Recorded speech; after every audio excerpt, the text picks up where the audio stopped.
Y bueno, gracias damos al Señor que podemos seguir meditando en la palabra de Dios.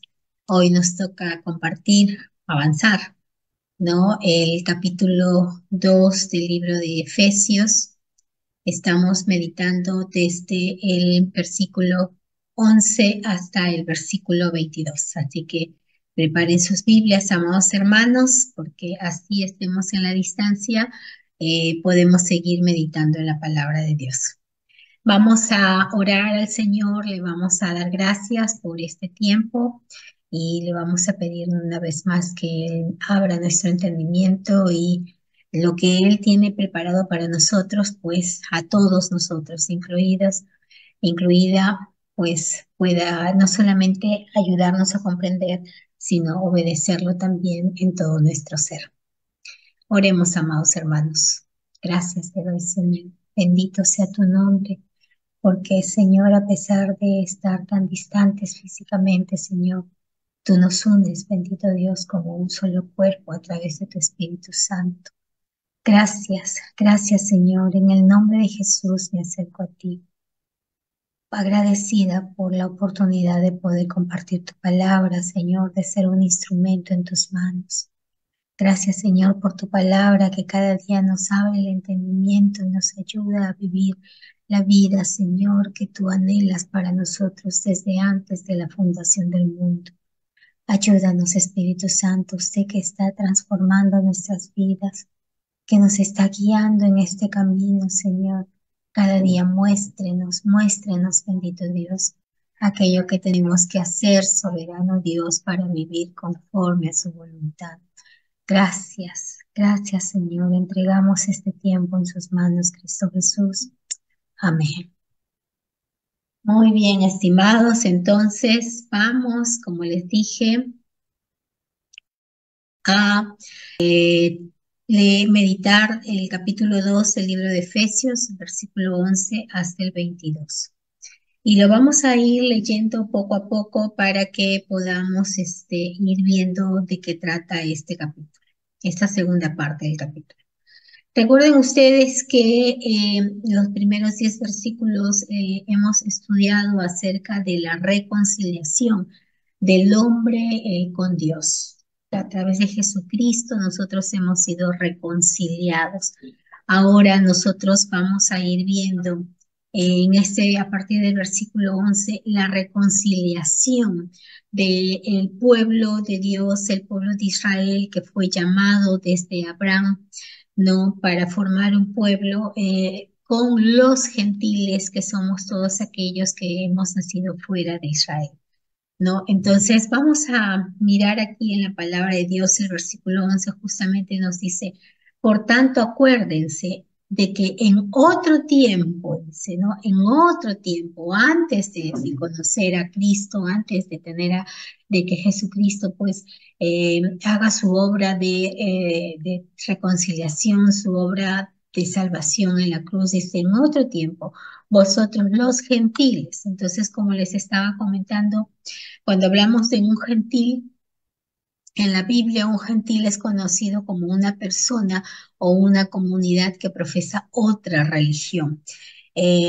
Los judíos le llamaban paganos. ¿Por qué? Porque el pueblo judío siempre se consideró muy especial como santo, porque ellos servían al Dios vivo y guardaban una serie de leyes que los apartaban de pecados como la idolatría, que era muy común entre la gente que no era del pueblo de Israel, adoraban a muchos dioses, ¿no? Entonces los israelíes nos llamaban a todos los no nacidos dentro del pueblo de Israel gentiles, ¿no? Que era más un término despectivo, ¿no? De desprecio, de menosprecio, por decirnos así, paganos, ¿no? Adoradores de dioses falsos, con prácticas con prácticas pecaminosas, reprochables, ¿no? Entonces la palabra dice que acordémonos, ¿no? Que en otro tiempo nosotros, los gentiles, en cuanto a la carne, y esto hay que verlo bien, en cuanto a la carne significa el nacimiento natural, ¿no? En cuanto a la carne, dice, eran llamados incircuncisión. Cuando nosotros estamos hablando de la incircuncisión, pues justamente el pagano era conocido como incircunciso, es decir, no había pasado por el rito de la circuncisión. Justamente es lo que nos dice este verso, ¿no? Eran llamados incircuncisión por la llamada circuncisión hecha con mano en la carne. ¿Qué era la circuncisión? Es un rito que todo judío practicaba y que aún hoy en día se practica, ¿no? Hoy en día ya más por un tema de salud, eh, pero en esta época del Antiguo Testamento y el tiempo en que Jesucristo y los apóstoles predicaron el Evangelio, la circuncisión se realizaba a los 8 días de nacido del varón. Todo varón nacido en el pueblo de Israel tenía que ser circuncidado. El prepucio, que es la parte superior de su genital, de su pene, tenía que ser cortado, ¿no? Entonces, ahí se le consideraba circuncidado. Entonces, esto era digamos, una señal, una muestra del pacto que Dios le había pedido a Abraham, y esto lo estudiamos en el libro de Gálatas, ¿no? Entonces, eh, justamente acá Pablo nos dice que nosotros gentiles, en cuanto a la carne, éramos incircuncisos, claro, porque dentro del pueblo gentil, todos los que no habían nacido en Israel, no se tenía esta práctica, ¿no? Entonces, pero para los judíos, eso era un pretexto para poder minimizar, menospreciar a todos aquellos que no habían nacido dentro del pueblo de Israel. Entonces, acá Pablo primero nos lo está recordando, ¿ya? Pero más allá de eso, en el versículo 12, más allá de esta circuncisión de la carne, en el caso de los varones, en su prepucio, en su genital, más allá de eso, el versículo 12 dice, en aquel tiempo estaba sin Cristo, alejados de la ciudadanía de Israel, ajenos a los pactos de la promesa, sin esperanza y sin Dios en el mundo. Esta era la parte más, digamos, terrible, ¿no? Porque eh, no solo se trataba de un acto físico, una señal física, sino que el no pertenecer al pueblo de Dios le quitaba al ser humano la esperanza de una vida con Dios, de una vida con una promesa, de una vida con esperanza, ¿no? Qué triste es vivir así, sin esperanza. Entonces, justamente cuando Pablo va a recordar esta primera parte, ¿no? De que antes vivíamos así, ¿no? No era, o sea, sí había una característica física, pero finalmente más adelante él nos va a decir que eso no es lo más importante, sino lo que significaba esto, ¿no? El hecho de que estábamos sin Dios. Y si vivíamos sin Dios, no teníamos esperanza, no teníamos esperanza, ¿no? Y justamente vamos a ir al versículo 13 para poder avanzar un poquito más. Nos dice ahora, pero ahora en Cristo, ¿no? Jesús, vosotros que en otro tiempo estabais lejos, habéis sido hechos cercanos por la sangre de Cristo, porque Él es nuestra paz. Qué bonito, miren ustedes esta imagen, ¿no? Nosotros que vivíamos errantes, perdidos, alejados de las promesas, sin esperanza, sin Dios, ahora en Cristo nosotros, que en otro tiempo estábamos lejos, hemos sido hechos cercanos, cercanos por la sangre que Jesucristo derramó en la cruz. Y esa sangre es la que ha hecho un camino, ¿no? Si vivíamos apartados de Dios, si vivíamos nosotros lejos de Dios, recuerden ustedes que Isaías nos dice que el pecado ha hecho una división entre Dios y los hombres, de tal manera que Dios no oye la oración del hombre pecador. ¿No? Pero dice ahora en el versículo 13, Pablo dice, pero en Cristo Jesús, nosotros que en otro tiempo estábamos lejos, hemos sido hechos cercanos. El Señor nos puso en el camino, en su camino, ese camino de la esperanza de la vida eterna con Él. Él es, dice el versículo 14, porque Él es nuestra paz. Qué hermoso. Qué hermoso, amados hermanos. Nosotros que no habíamos sido los que no hemos nacido en el pueblo de Israel, esta nación que hasta hoy en día existe, ¿no? Y que hoy en día está luchando por mantener esa tierra que Dios le dio, ¿no? Que viene siendo atacada día a día, ¿no? Nosotros no hemos nacido en este lugar. La promesa que Dios le dio a Abraham se la dio para todos sus hijos y toda su descendencia a través de las generaciones. Pero cuando este pueblo de Israel no entendió que la promesa no solamente se trataba de un acto físico en la circuncisión, sino realmente de una vida dedicada a Dios, ¿no? Entonces, nosotros fuimos añadidos a este pueblo, a esta promesa a través de Jesucristo. A través de Jesucristo, todo aquel que en él cree es parte ya del pueblo de Dios, ¿no? Entonces, ahora en la segunda parte de este versículo 14 dice que de ambos pueblos hizo uno, ¿no? Y acá tenemos una escena dibujada de cuando Pedro predica a Cornelio, un gentil, una persona que no era de la nacida en Israel, pero quiere escuchar la palabra de Dios, ¿no? Entonces, aquí el Señor nos muestra cómo de tanto de judíos como de gentiles, eh, hace un solo pueblo, ¿no? Hace una sola nación que es el pueblo de Dios. Entonces, eso es algo que también nosotros tenemos que entender. Y esto nos lo recuerda en Gálatas 3 28 al 29. Ya no hay judío, ya no hay griego, o sea, no hay alguien que por algún tipo de nacionalidad se pueda sentir más o se pueda sentir menos. Debemos ahí nosotros, incluso ahora como hijos de Dios cristianos, no deberíamos pensar en que somos más o somos menos que alguien. No es así. Dice el Señor, ya no hay judío, ya no hay griego, o sea, ya no hay judío, ya no hay gentil, no hay esclavo, no hay libre, no hay varón, no hay mujer.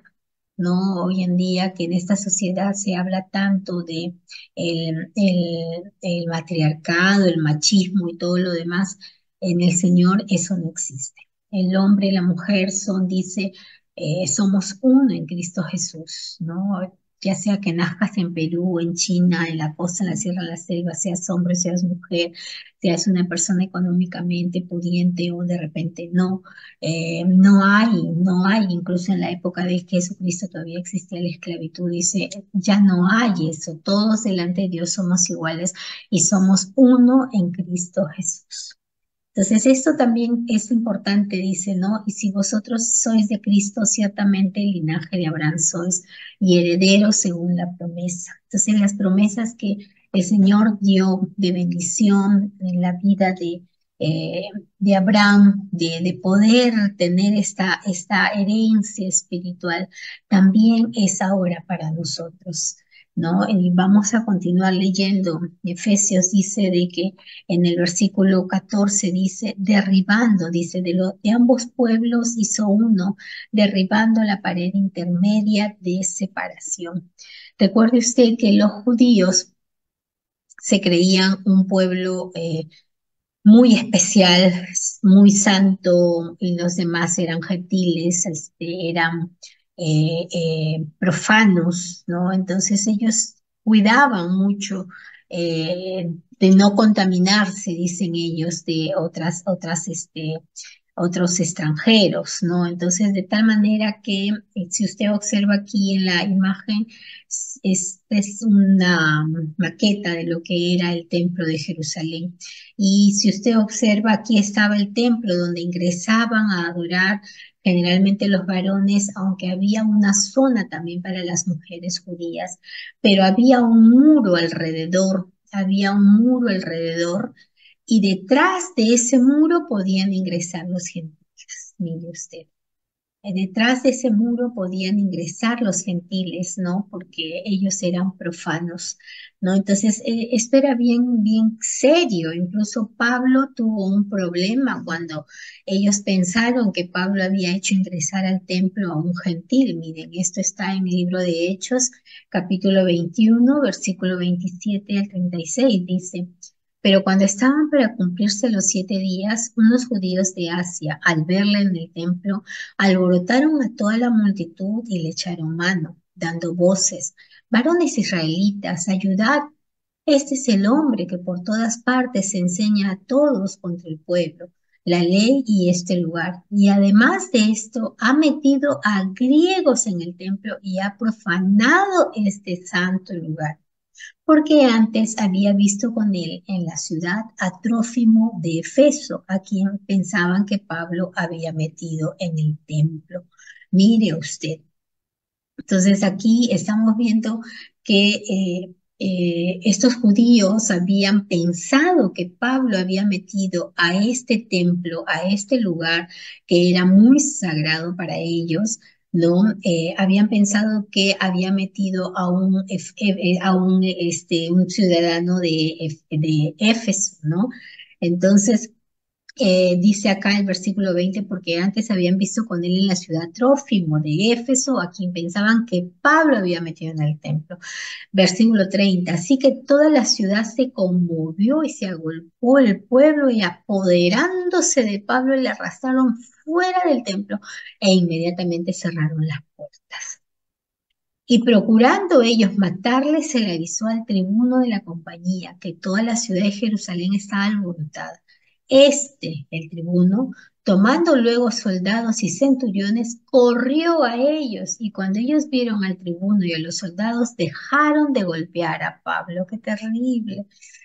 Entonces, llegando el tribuno, le prendió y le mandó atar con 2 cadenas y preguntó quién era y qué había hecho. Pero entre la multitud unos gritaban una cosa y otros otra. Y como no podía entender nada de cierto a causa del alboroto, le mandó llevar a la fortaleza. Al llegar a las gradas, aconteció que era llevado en peso por los soldados a causa de la violencia de la multitud. Era cargado Pablo para que la multitud no lo agarre, porque la muchedumbre del pueblo venía detrás gritando: muera. Así de celosos eran los judíos respecto a su templo. Ellos no permitían que nadie ingresara, ¿no? Y había un muro, y si un gentil, una persona que no había nacido en el pueblo de Israel, que no se había circuncidado, ¿no? O se había convertido al judaísmo circuncidándose, no podía entrar, ¿no? Y hemos visto cómo pensaron que Pablo había colocado a una persona, había ingresado a una persona de Éfeso a este lugar, por poco lo matan, ¿no? Entonces, pero Efesios nos dice que justamente el Señor de estos dos pueblos hizo uno, derribando la pared intermedia de separación. Esta pared no la derribó físicamente. Hoy en día ese templo solamente queda un muro que se le conoce como el muro de los lamentos. Fue destruido, el Señor también dijo de que ese templo sería destruido. Pero más allá de derribar un muro físico, el Señor derribó un muro espiritual. El Señor derriba prejuicios. Recuerden ustedes que dijo, que hemos leído en Gálatas, que ya no hay judío ni griego, no hay esclavo ni libre, no hay varón ni mujer, porque todos vosotros sois uno en Cristo Jesús. Entonces el Señor derriba prejuicios, el Señor derriba ideas que hacen que las personas sean menospreciadas. No hay ya esto en el Señor, ¿no? Entonces, ¿por qué? Porque todos nosotros, seres humanos, nacidos en Israel o fuera de Israel, en mi caso, yo nacida, criada en una cuna cristiana, ¿no? Que he conocido, he escuchado del Señor desde pequeña, ¿no? Eso no me hace mejor que otros delante del Señor, no. Todos necesitamos salvación. Todos necesitamos de Jesucristo. Y eso es lo mismo que nos va a decir acá Pablo en estos versículos desde el 15 al 16, ¿no? Aboliendo, dice, en su carne las enemistades, la ley de los mandamientos expresados en ordenanzas, para crear en sí mismos de los dos un solo y nuevo hombre, haciendo la paz, y mediante la cruz reconciliar con Dios a ambos en un solo cuerpo, matando en ellos las enemistades. Mire usted. ¿no? Él abolió las enemistades, ¿no? Entonces, todo aquello que de repente los judíos podían sentirse superiores o los gentiles con sus prácticas paganas, y en estos encuentros, ¿no? Que habían de muchas peleas, dice el Señor Jesús, fue y rompió con todo eso. Así que como hijos de Dios ya no hay judío, ya no hay griego, ya no hay hombre, ya no hay mujer, ya no hay libre, ya no hay esclavo, sino que todos somos uno en Jesucristo. Todos somos uno y Él nos llamó a esa paz, ¿no? Y justamente dice el versículo 17 y 18, y vino y anunció las buenas nuevas de paz a vosotros que estabais lejos y a los que estaban cerca, porque por medio de él los unos y los otros tenemos entrada por un mismo espíritu al Padre. Entonces, como les comentaba, todos necesitamos de la salvación de Jesucristo. Los judíos, por más santos que se creían, realmente no lo eran. Ellos no podían por sus propios méritos alcanzar la santidad, vivir la justificación, vivir esta salvación, no podían. Justamente es lo que Pablo mismo nos lo dice en el libro de Romanos capítulo 2, desde el versículo 17, ¿no? Dice así, he aquí, dice Pablo a los judíos, he aquí tú tienes el sobrenombre de judío y te apoyas en la ley y te glorías en Dios y conoces su voluntad e instruido por la ley apruebas lo mejor y confías en que eres guía de los ciegos, luz de los que están en tinieblas, instructor de los indoctos, maestro de niños que tienes en la ley la forma de la ciencia y de la verdad. Miren pues, esto es lo que les dice a los judíos, no esto es lo que les está hablando a los judíos.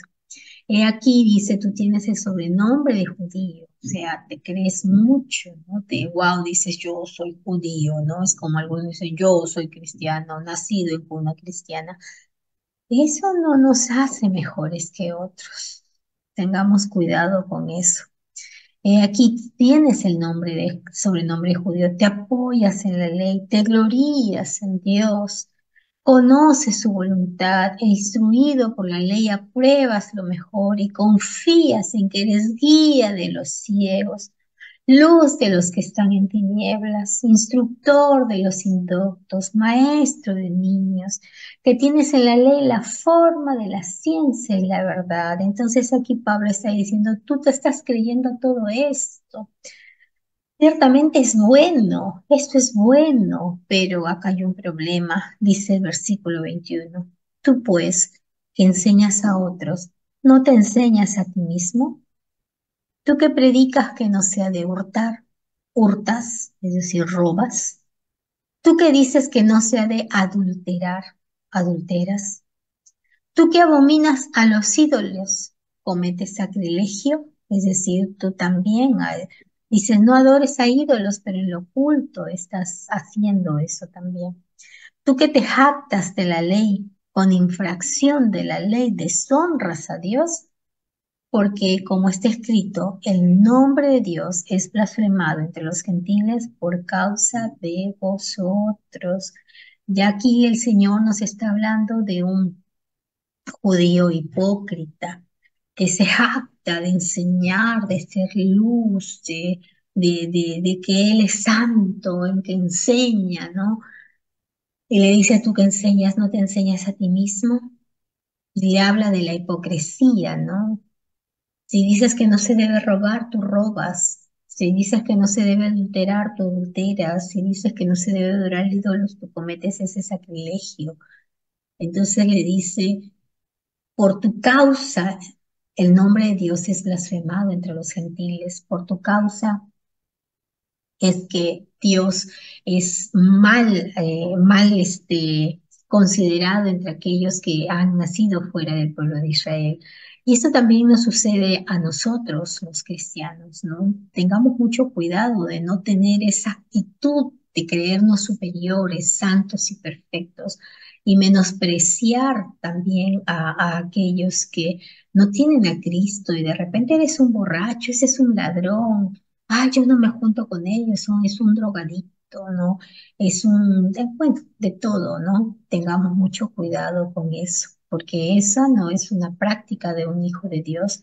Recuerden que Jesucristo vino y a quien buscaba eran los pecadores, que Cristo se reunía con pecadores, la mujer adúltera, el ladrón, aún los hipócritas, ¿no? Porque decía, ellos son los que necesitan, ¿no? Entonces tengamos mucho cuidado nosotros en ese sentido de no querer, de querer nosotros de repente sentirnos superiores porque tenemos a Dios en nuestras vidas y de repente hay otras personas que tienen conductas reprochables y ya los estamos menospreciando. Y justamente en el versículo 25 dice, pues en verdad la circuncisión, recordándonos cómo comenzó Efesios, la circuncisión, aprovecha, dice, si guardas la ley, pero si eres transgresor, si rompes la ley, tu circuncisión viene a ser incircuncisión. Y acá es donde Pablo le está haciendo recordar pues a los judíos, de nada sirve que tú cortes tu prepucio, los varones, si finalmente tus actos, tu conducta es de una persona incircuncisa, de una persona que no conoce a Dios. Versículo 26, si pues el incircunciso, el que no conoce a Dios, guardare las ordenanzas de la ley, ¿no será tenida su incircuncisión como circuncisión? Mire usted, ¿no? Y el que físicamente es incircunciso, pero guarda perfectamente la ley, te condenará a ti, que con la letra de la ley y con la circuncisión eres transgresor de la ley. Justamente esta semana estamos meditando en los devocionales de la mañana en la parábola de los dos hijos. El primer hijo que representa al hombre pecador, cuando el padre le llama que haga un trabajo, dice, no, yo no lo voy a hacer, pero luego es movido por el Señor y él va y cumple con lo que el papá le ha pedido. Pero el segundo dice, ya, papito, sí, papito, todo lo que tú quieras, ¿no? Pero finalmente no cumple con lo que el papá ha dicho, haciendo ya representando la imagen justamente de los religiosos hipócritas, ¿no? De aquellos que cumplen las ordenanzas externamente, ir a la iglesia, los domingos, ¿no? Tratar de aparentar una vestimenta y cosas por el estilo, ¿no? Más de apariencia, pero realmente su corazón no le pertenece a Dios. Se agradan a sí mismos, buscan hacer las cosas para sí mismos, ¿no? Entonces, justamente es esto que nos está diciendo acá Pablo.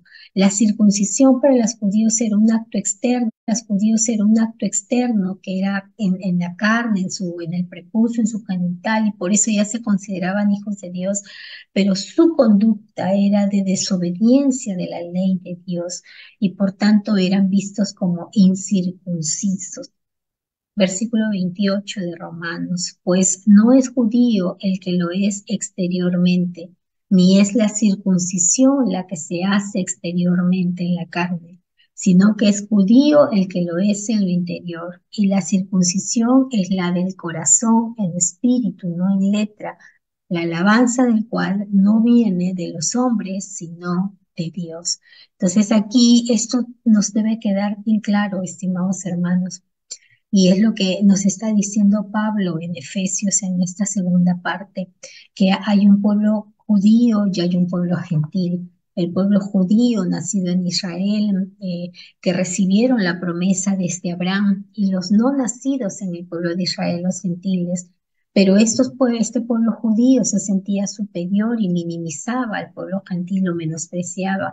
Este pueblo gentil se levantaba también y lo oprimía a través de guerras como los romanos, ¿no? Hicieron con los judíos y antes de los romanos los medos, los persas, los babilonios, ¿no? Se imponían ante estos ya políticamente, ¿no? Pero los judíos se imponían a través de una religión.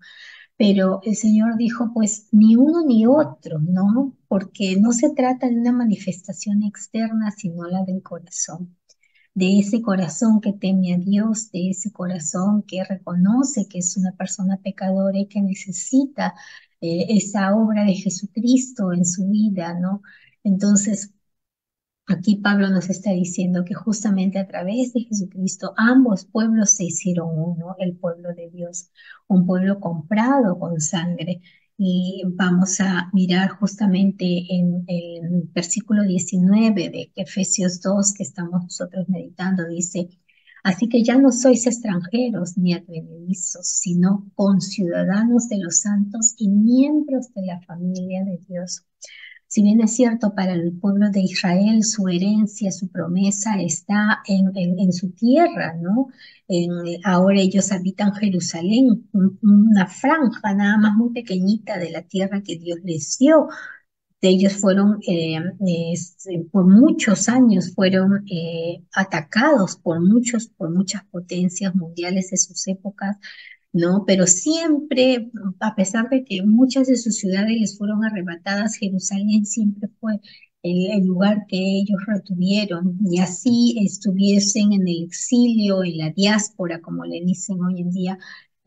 Siempre hubo un remanente en Jerusalén, ¿no? Y es justamente esa zona, ese territorio y alrededor que hoy en día está en disputa, ¿no? Ustedes lo habrán escuchado en las noticias, ¿no?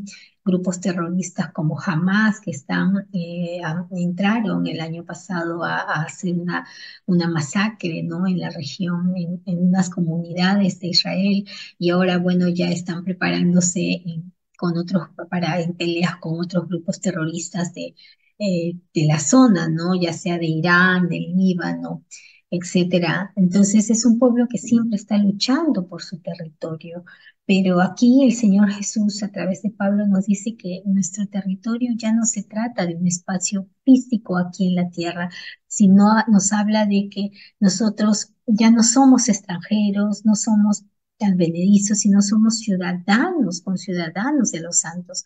Nuestra ciudadanía está en los cielos, que el lugar al que nosotros estamos esperando llegar ya no está aquí en un pedazo de una tierra, aquí en este globo que es llamado tierra, sino nuestra ciudadanía está en los cielos. Y justamente en Hebreos nos dice 11, del 8 al 10, dice, por la fe Abraham, siendo llamado, recuerden que Abraham fue el llamado y de él se formó la nación de Israel a través de sus hijos, ¿no? Isaac y luego Jacob. Dice, por la fe Abraham, siendo llamado, obedeció para salir al lugar que había de recibir como herencia y salió sin saber a dónde iba. Por la fe habitó como extranjero en la tierra prometida, como en tierra ajena, morando en tiendas con Isaac y Jacob, coherederos de la misma promesa, porque esperaba la ciudad que tiene fundamentos, cuyo arquitecto y constructor es Dios. Mire usted. Si bien es cierto, Abraham recibió una tierra prometida, que era una tierra física, la tierra de Canaán, ¿no? Pero esa tierra se tomó muchísimos cientos de años después a través de Josué. ¿No? La recibieron la promesa, pero acá nos está diciendo de que Abraham no miraba una promesa de una tierra física aquí en este espacio, sino una tierra celestial cuyo arquitecto y constructor es Dios. Y miren en los versículos 13 y 16 de Hebreos 11 también dice, conforme a la fe murieron todos estos. Nos está hablando de los padres de la fe, Abraham, Isaac, Jacob, los jueces, reyes, ¿no? Murieron, dice, todos estos sin haber recibido lo prometido, sino mirándolo de lejos y creyéndolo y saludándolo y confesando que eran extranjeros y peregrinos sobre la tierra. Porque es lo que los que esto dicen claramente dan a entender que buscan una patria, pues si hubiesen estado pensando en aquella de donde salieron, ciertamente tenían tiempo de volver, pero anhelaban una mejor, esto es, celestial, por lo cual Dios no se avergüenza de llamarse Dios de ellos, porque les ha preparado una ciudad. Nosotros somos ciudadanos del reino de Dios. Y aquí no importa la nacionalidad de donde vengas, lo que importa es tu condición delante del Señor. Lo que importa aquí es que tú crees en Jesucristo. Y esa lucha que existía en esta época en la que Pablo escribe esta carta, esa lucha entre judíos y gentiles, entre los judíos que se creían superiores y los gentiles que los oprimían políticamente, ¿no? Económicamente, esa lucha ya no debería haber existido, ¿no? Dice, de ambos nos hizo una sola nación, un solo pueblo, y ahora somos ciudadanos del reino de Dios. El tiempo de llegar a nuestra tierra, al lugar que el Señor ha preparado para nosotros, está pronto y debemos gozarnos, debemos alegrarnos en Él. Y ahora el Señor ha hecho de nosotros un nuevo pueblo, que es su iglesia.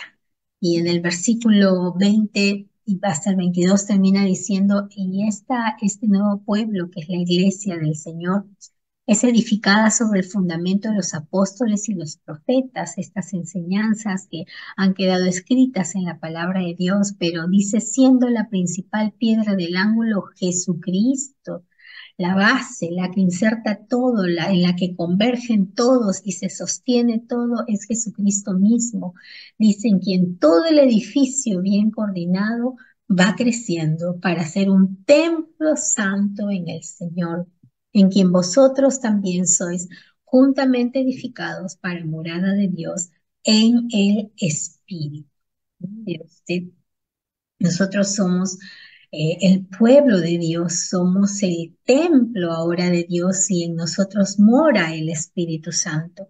Pero la base de todo aquello, el que nos une, ¿no? Porque venimos de distintos entornos, nosotros estamos aquí en el Perú y provenimos de distintas regiones del Perú, pero imagínense esta iglesia en el mundo con distintas lenguas, con distintas culturas, formas de actuar, formas de alabarle al Señor, hasta formas de vestir, pero dice de todos ellos nos ha hecho uno solo.